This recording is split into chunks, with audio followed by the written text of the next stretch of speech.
Sementara itu pemirsa, upacara kremasi almarhumah Ida Ayu Ketut Onik Mindawati, istri PLT Ketua DPD Partai Golkar Provinsi Bali, Gede Sumarjaya Linggih, berlangsung di krematorium Yayasan Sagraha Mandra Kantasanti Bebalang Bangli.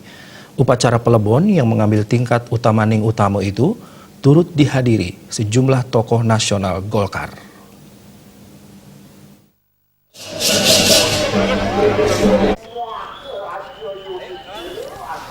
Setelah melalui rangkaian upacara mesiram dan melelet ngaskara pada Rabu 9 Oktober di Rumah Duka Jalan Tunjung 1 nomor 11 Kerobokan, jenazah almarhumah Ida Ayu Ketut Onik Mindawati diberangkatkan menuju krematorium Bebalang Bangli untuk dikremasi.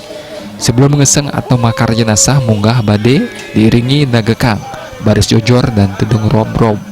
Seperti diketahui, almarhumah sempat dirawat di rumah sakit di Singapura sebelum mendapatkan perawatan di Rumah Sakit Bros Denpasar.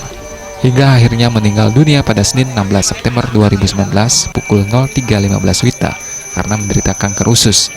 Sang suami Gede Sumarjaya Linggih yang kerap disapa Demer sangat berterima kasih kepada semua pihak yang telah mendukung proses kremasi dari upacara pelebon almarhumah istri tercintanya.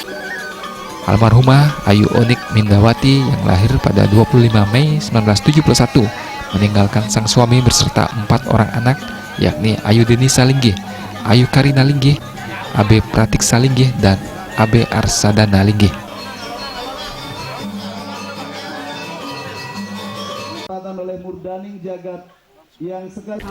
Sejumlah tokoh nasional Golkar turut hadir dalam rangkaian upacara pelebon ini, diantaranya Menteri Perindustrian yang sekaligus Ketua Umum Partai Golkar Erlangga Hartanto dan beberapa anggota fraksi dan komisi dari DPR RI, Wakil Ketua DPR RI Aziz Samsudin, Bupati Bangli, Ketua DPD Golkar Sebali, dan tokoh masyarakat Bali.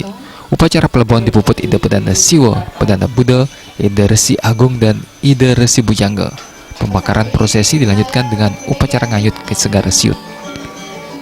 Indra Wijaya dan Artayo